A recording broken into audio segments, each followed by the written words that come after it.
I'm Peter Adamson, and you're listening to the History of Philosophy podcast, brought to you with the support of the Philosophy Department at King's College London and the LMU in Munich. Online at historyofphilosophy.net. Today's episode, Honorable Ignorance, French Skepticism.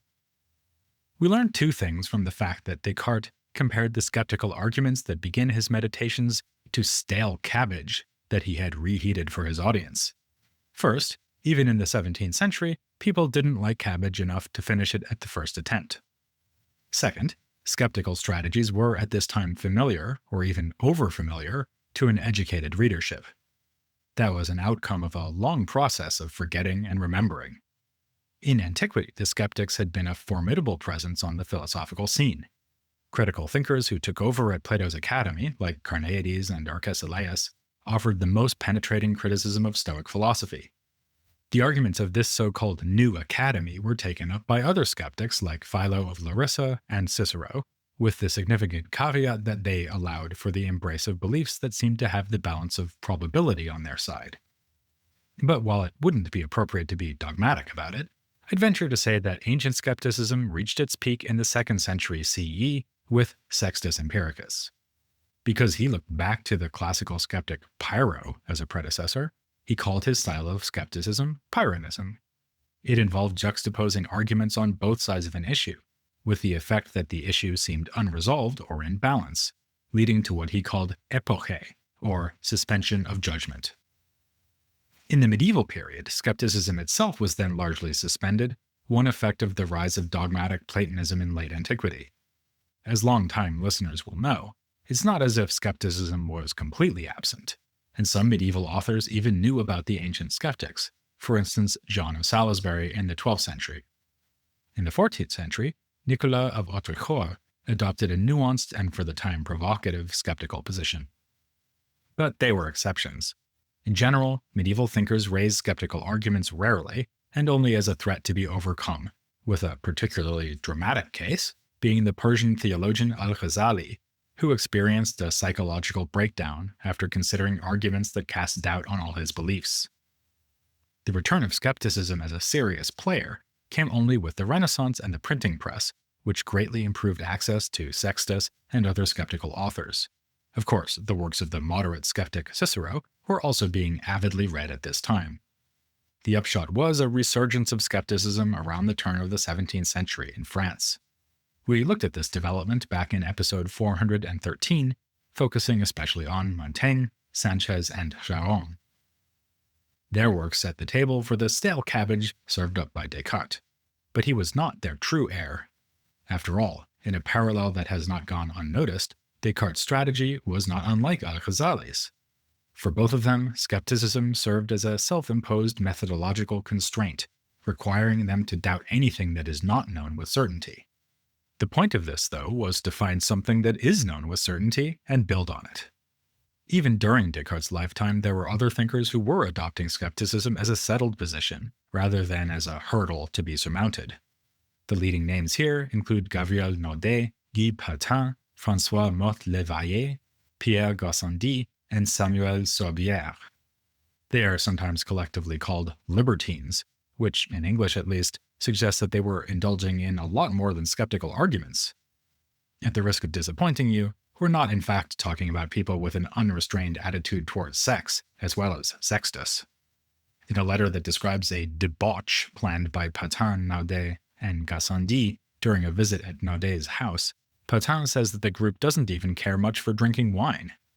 So, he says, it will be a debauch, but a philosophical one, and perhaps something more. For all three of us are cured of superstition and freed from the evil of scruples, which is the tyrant of consciences. Looking back on a previous occasion of the same kind, Patin remarks, "We spoke most freely about everything without scandalizing a soul." So this was about free thinking, not about free love or other pleasures. Indeed, it was freedom that gave the libertines their name. They were liberated in terms of what they were willing to discuss, and also freed from superstition and the chains of traditional belief. A libertine was thus said to be a powerful spirit, an esprit fort, with the courage and intelligence to think for himself. The libertines were also free in acknowledging inspiration from the earlier generation of skeptics. Naudet said that Charron's Skeptical Meditation on Wisdom was the best book there is, apart from the Bible. He also looked back to antiquity, embracing suspension of judgment and the Pyrrhonian conclusion that, apparently, no one knows anything. That caveat, apparently, was crucial for Sextus Empiricus, who distinguished the true Pyrrhonian attitude from that of the skeptical academy. For him, the academics were in truth negative dogmatists, because they asserted that knowledge is impossible. A Pyrrhonian, by contrast, would be careful to suspend judgment about whether knowledge is possible or not, just as on any other philosophical question. Provisionally, he simply follows appearances without commitment, and this includes the appearance that philosophers have never achieved knowledge. Our French skeptics are not always so careful about this distinction, which opened the door to a self-refutation argument. Critics could charge them with claiming to know for certain that certain knowledge is impossible. A more sympathetic reading of the libertines, and for that matter of the skeptical academy in antiquity, might stress that they were only giving up on knowledge as it is envisioned by systematic dogmatists like the Stoics and Aristotelians. For Naudé, the teachings of the scholastics were a mere mass of opinions, while Gassendi said in his frankly titled 1624 treatise Paradoxical Exercises against the Aristotelians that the intellect does not know anything in an Aristotelian fashion, nor does there exist any demonstration such as Aristotle describes it. To say that there is no knowledge that rises to the rigorous standards of Aristotle's theory of science is not to insist that there is no knowledge at all. Gassendi did allow for reliance on cessation, which tells us such things as that fire is hot and that honey is sweet and is made by bees. Then there's the knowledge we have by religious faith. At the time, and still today, many have suspected that the libertines were in fact atheists, whose skeptical tactics had eliminated religious beliefs along with all the other established verities. But the authors themselves were at pains to suggest otherwise. Instead, the skeptic's soul was like a field that had been cleared of weeds in preparation for divine grace which falls like blessed rain. If you have a hard time believing this, then maybe I can convince you by looking at the example of François Mothe le Vayer, probably the most philosophically interesting of the skeptical libertines. He was representative of the movement as a whole in terms of his social status. For all the controversy they caused, these were highly placed aristocrats attached to the statesmen who were running France at the time, namely Richelieu and then Mazarin. Already in 1624, a secretary of Richelieu, Léonard Marandet, had written a treatise inspired by ancient skepticism, which concluded that there is nothing more certain than doubt. A new edition of Sextus had appeared in 1621, which would have helped to inspire both Marandet and the early Gassendi. As for Le Vayer, he was born into the nobility, served as attorney general to the Paris Parlement, and tutored the Duke of Anjou and his brother, the future king, Louis XIV. Of course, this was a time when the highly educated and wealthy delighted in disdaining convention. Like any number of other authors, Le Vayer celebrated the advances of the moderns over the ancients, like Harvey's recent discovery of the circulation of the blood. He had no time for common sense either, precisely because it was so common. There is, he said, nothing more stupid than the multitude. No other opinions are more certainly false than those which are the most universally received. One virtue of skepticism, indeed, is that it can steer us away from the ignorant beliefs of the masses. Of course, one could reject widespread superstition and classical philosophy without giving up entirely on non-skeptical philosophy. Just consider Descartes, who wanted to get past skeptical considerations to a metaphysics of the mind and God, and to a physics grounded in geometry. But Le Vayer wasn't impressed by this project either, dismissing the idea that nature could be subjected to the rules of mathematics. Instead, he concluded that human efforts to understand the world are doomed to failure. Evidently, God simply doesn't want us to understand what he has created, and it is a sort of impiety to want to fix the same boundaries to the works of God and of nature that the philosophers have imposed on our knowledge. So while Le Vayer did value philosophy, it was not for any positive theories philosophers had put forward.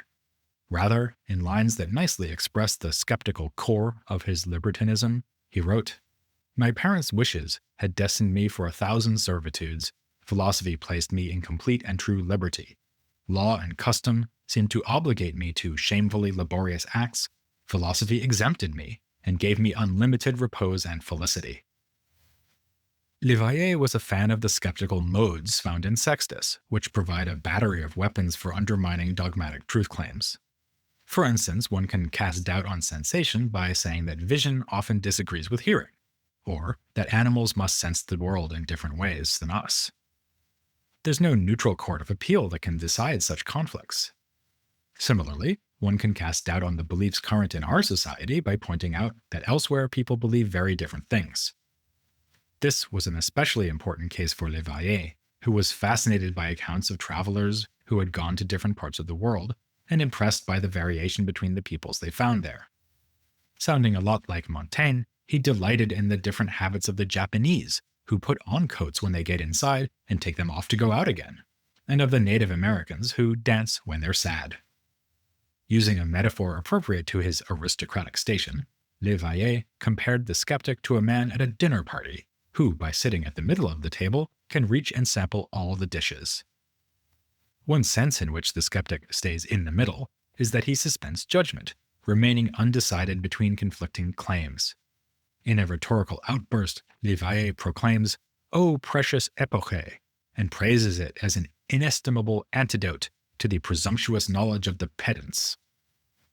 You can see why a man like this might have seemed problematic from a religious point of view.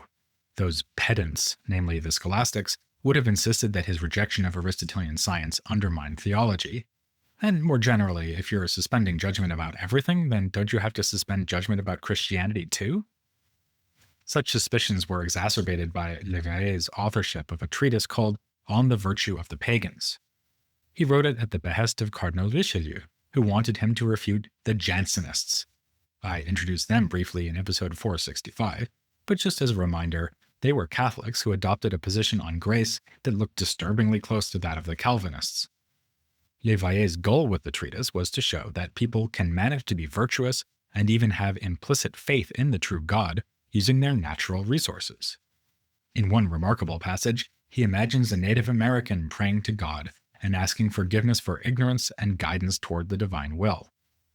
The point being that there is nothing impossible about someone engaging in such a prayer, despite lacking the merest acquaintance with Christian teaching. Similarly, great pagan thinkers like Socrates and Seneca were thoroughly admirable in character. An especially striking inclusion on Le Vayer's list of virtuous pagans is Confucius. Reports from Europeans who had traveled to China encouraged Le Vayer to claim that Confucius believed in a single God and recommended the rule never to do to someone what you wouldn't want them to do to you. The latter point is correct, by the way, as you'll know if you're following the podcast series we're now doing on Chinese philosophy. Le Vayer's ability to value other ways of experiencing the world is attractively on show in a little treatise he wrote after meeting someone who had been born blind. Even here, he takes the opportunity to question the authority of the ancients. Both Plato and Aristotle had spoken enthusiastically of the value of eyesight and its role in leading us to philosophical wisdom, but Le Vayer is not so sure.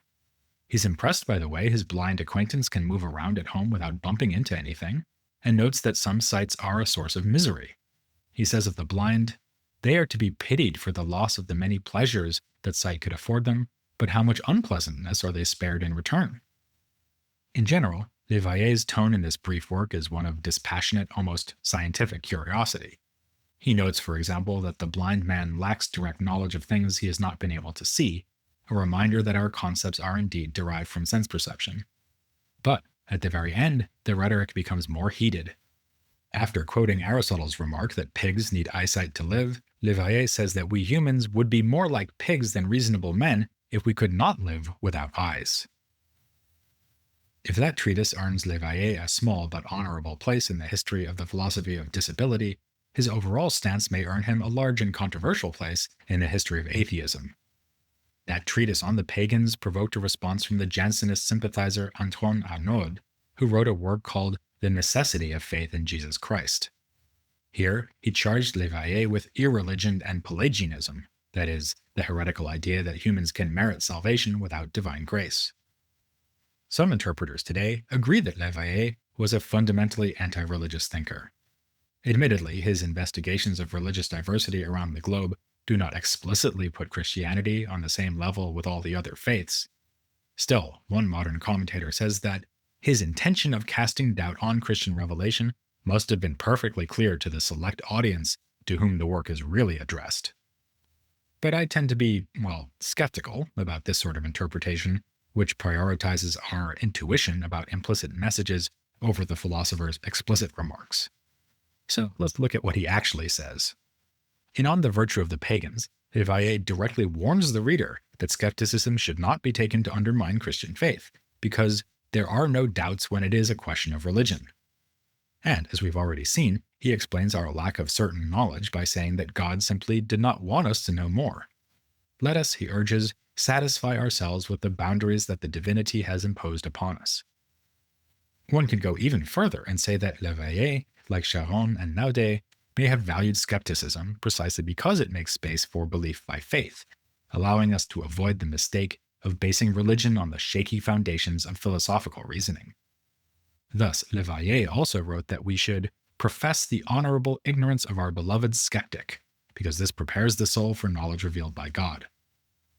But what about his favorable attitude towards religious toleration, something that even leads him to commend the societies of India, China, and ancient Rome because of their openness to a diversity of belief? I think this can readily be explained in light of the historical context. You may remember Montaigne's remark, "It is to put a very high value on your surmises to roast a man alive for them." Le Vayer may have had a similar attitude. In an age of religious conflict, the way to peaceful coexistence traveled through the rigors of skeptical doubt.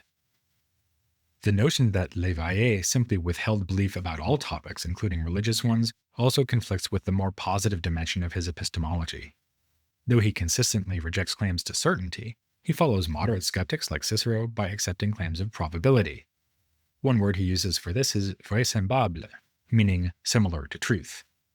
God has not allowed us certainty, but has given us plenty to go on nonetheless, since we can adopt the sort of plausible belief that is proper to our humanity. There's no need to be disappointed about this either. Since you believe the same thing when you judge it to be probable as you do when you judge it to be certain, practically speaking, it makes no difference. The risk, in fact, lies with insisting on certainty. Whereas those who do this have iron souls, skeptics are flexible and can shift ground depending on the balance of probability. From this perspective, Le Vayer's position turns out to be rather like that of Descartes' friend and frequent correspondent, Mersenne. That's rather ironic because Mersenne is known for his strident condemnation of skepticism. In a treatise from 1625 called On the Truth of the Sciences Against the Skeptics or Pyrrhonists, Mersenne insists that there are many things in the sciences which are true, and it is necessary to give up Pyrrhonism if one does not want to lose his judgment and his reason. He sees the mathematics as an especially clear source of certainty, which might help explain why he shared Descartes' fascination for this discipline. Just consider, he says, that Euclid's Elements have been read for thousands of years without anyone finding a problem with the proofs. But when it comes to physics, Mersenne is a lot less confident. He writes, "We see only the outside, the surface of nature, without being able to enter inside, and we shall never possess any other science than that of its exterior effects, without being able to find out the reasons for them, and without knowing how they act, until it pleases God to deliver us from this misery." On this sort of topic, then, we must satisfy ourselves with mere probabilities, a bar-lowering strategy we also saw with some defenders of Descartes' physics. We find Mersenne applying the strategy to specific questions in his own physics too, as when he says that it is not entirely certain whether the heavens are solid or fluid, but the balance of probability lies with fluidity. Mersenne's education may have encouraged him to adopt this sort of epistemology. Like Descartes, he studied at La Flèche, where he would have encountered the probabilist approach of his Jesuit teachers. So that would give us a different religious context for understanding the modest knowledge claims of philosophers in this period. But of course, religion could also motivate people to condemn skepticism. An author named Jean de Ceylon remarked in 1626, "Montaigne and some other troublemakers, even though they are Catholic, say that we cannot be certain of anything except what God has revealed to us. If that is true, then we certainly cannot be certain even of what is revealed." Here, he responds to the skeptics' claim that their critical stance was intended to make room for faith. That just won't work, argues de Ceylon. Our faith depends on belief in revelation, and we only know about revelation thanks to sensation and testimony things the skeptic is determined to put in question. Amidst these debates between skeptics and anti-skeptics, an interesting position was occupied by Pierre Gassendi, or rather, more than one position. As I've said, the early Gassendi can be grouped with skeptical libertines like Mothe and le Vayer. This is the Gassendi of whom his follower and editor, Samuel Sorbier, could rightly say, "This learned man does not assert anything very affirmatively, and following the maxims of his profound wisdom, he does not depart from the epoche, which protects him from the imprudence and presumption to which all the other philosophers have fallen." But as Gassendi's career went on, he adopted a range of positive doctrines associated not with ancient skepticism, but with another Hellenistic school, the Epicureans. Gassendi exempted empirical knowledge from the skeptical suspension of judgment, and believed that our sense experiences could best be explained by postulating an atomic theory of matter. I hope I'll have your undivided attention for that next time here on The History of Philosophy Without Any Gaps.